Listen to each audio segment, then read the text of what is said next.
Bismillahirrahmanirrahim. Assalamualaikum warahmatullahi wabarakatuh. Di video kali ini admin kembali berbagi kabar gembira buat rekan-rekan semua, khususnya yang P1 yang tidak mendapatkan formasi.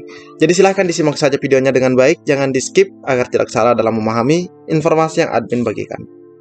Jika ada suara-suara berisik, abaikan saja. Oke, kita lanjut saja ke info yang pertama rekan-rekan ya. Oke. Di sini admin mendapatkan informasi terbaru di mana terkait penyelesaian honorer menjadi ASN P3K ini, berbagai terobosan telah dikeluarkan Kemendikbudristek seperti kurikulum merdeka hingga yang berkaitan dengan kesejahteraan. Jadi mulai katanya dari kurikulum merdeka sampai dengan kesejahteraan ya, yang berkaitan dengan kesejahteraan para guru, yaitu pengangkatan guru honorer menjadi aparatur sipil negara atau ASN P3K. Tahun ini lebih dari 600.000 guru honorer telah diangkat sebagai ASN P3K. Nah, jadi sampai tahun 2022 sudah ada 600.000 guru yang berstatus ASN P3K.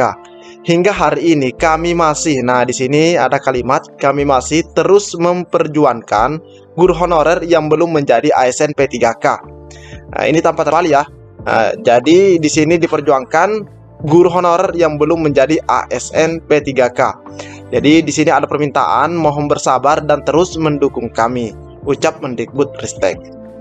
Dalam pelaksanaan perekrutan ASN P3K, Mendikbudristek menyampaikan bahwa prioritas utama adalah pengangkatan bagi guru honorer yang belum mendapatkan formasi di sekolahnya atau di tempat tugasnya.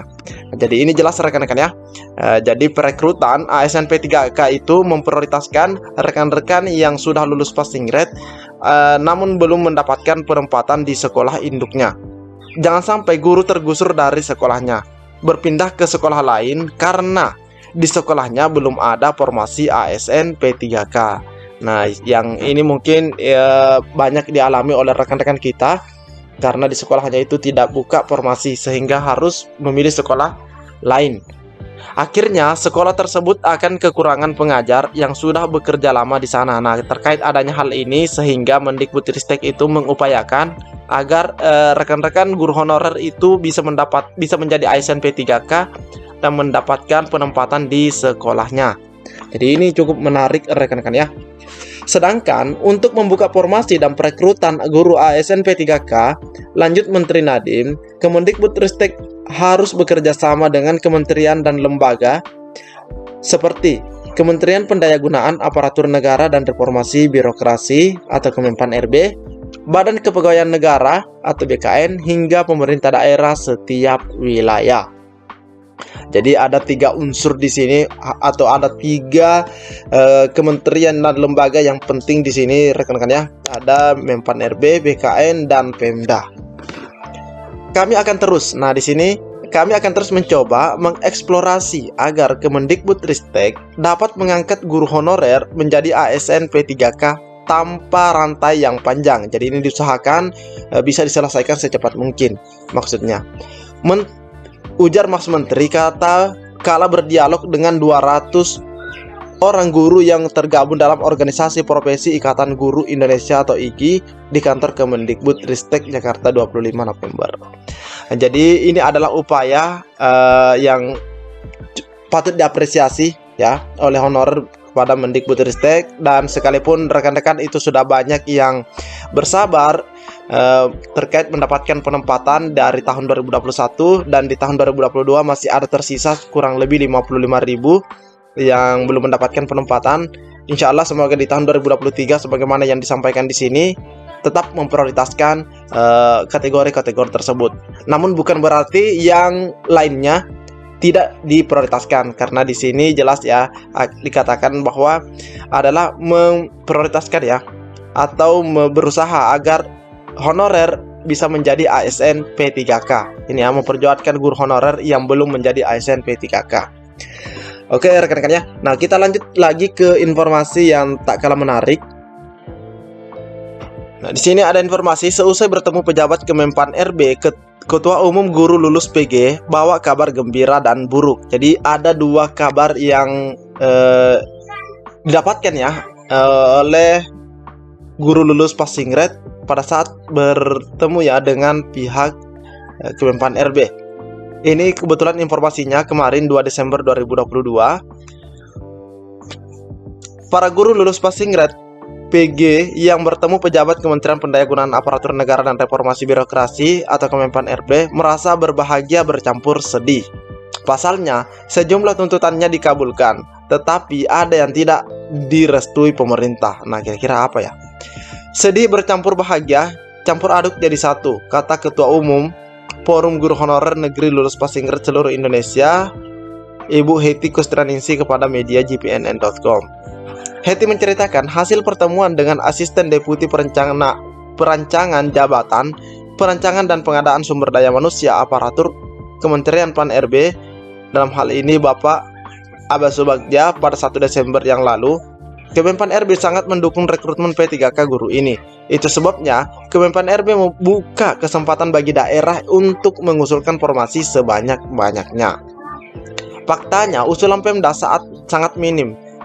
Jika P3K 2021 sebanyak 500.000 lebih, tahun ini usulan hanya 300.000 lebih, kalau tidak salah 319.000 rekan-rekan ya.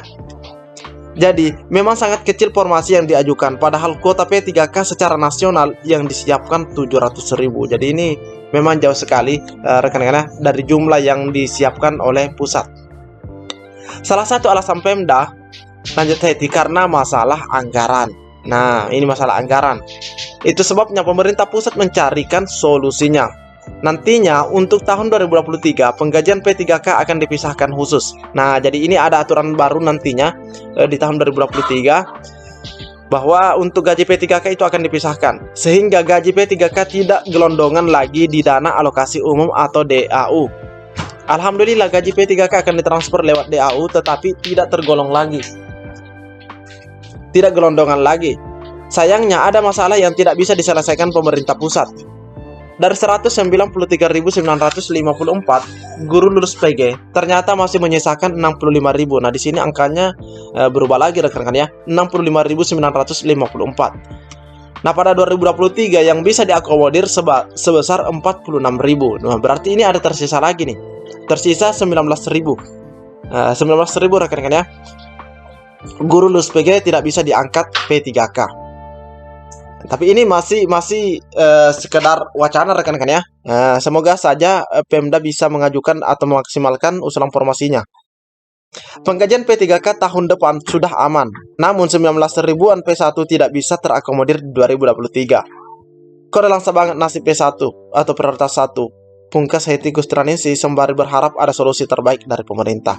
Nah, terkait hal yang seperti ini rekan-rekan ya, kita bisa mendapatkan kembali atau mengingat kembali informasi yang ada di media atau portal resmi Menteri Pan RB, di mana di sini diinformasikan ya. Kita langsung saja ke poin penting yang pernah disampaikan oleh Mas Nadiem.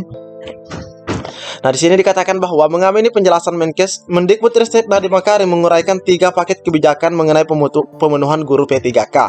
Nah, yang pertama, jika dalam bulan Februari hingga Maret 2023 formasi tidak diterima 100%, artinya misalnya kebutuhan daerah tersebut harusnya misalnya 100 orang, tapi yang diusulkan misalnya cuma 50 orang. Nah, di sini dikatakan bahwa dari pemerintah daerah, maka pemerintah pusat bisa melengkapi jumlah formasi P3K. Pemerintah pusat akan mengajukan dan menetapkan formasinya. Nah, jika memang tidak maksimal, tapi jika memang sudah sesuai kebutuhan, itu beda lagi rekan-rekan ya. Kedua, Undang-Undang APBN dan Peraturan Menteri Keuangan akan mengatur secara spesifik. Nah, ini sama persis pada hasil audiensi yang disampaikan oleh Ibu Hetty, bahwa anggaran gaji dan tunjangan melekat untuk P3K tidak akan bisa digunakan untuk hal lain, bahkan tidak bisa digunakan untuk hal pendidikan lainnya. Nah, ini ya, karena ini sudah diusahakan ada hal spesifik. Ketiga, dana spesifik untuk pengangkatan P3K tersebut hanya akan ditransfer ke Pemda. Jadi hanya akan ditransfer ke Pemda pada saat pengangkatan sudah terjadi. Nah, jadi ini ada 3 paket kebijakan yang akan disiapkan ya oleh Mendikbudristek Bapak Nadiem Anwar Makarim. Jadi rekan-rekan yang lagi menonton video ini, khususnya yang P1, yang jika mendapatkan informasi dari hasil audiensi sebagaimana yang disampaikan dari media tadi, jangan kecewa dulu, jangan putus asa dulu, karena masih ada kebijakan-kebijakan yang diupayakan atau disiapkan oleh Mendikbudristek. Jadi semoga saja sisa P1 yang belum terakomodir di tahun 2022, di tahun 2023 bisa terakomodir. Seperti itu rekan-rekan ya. Mungkin cukup sampai di sini informasi yang dapat admin bagikan. Assalamualaikum warahmatullahi wabarakatuh.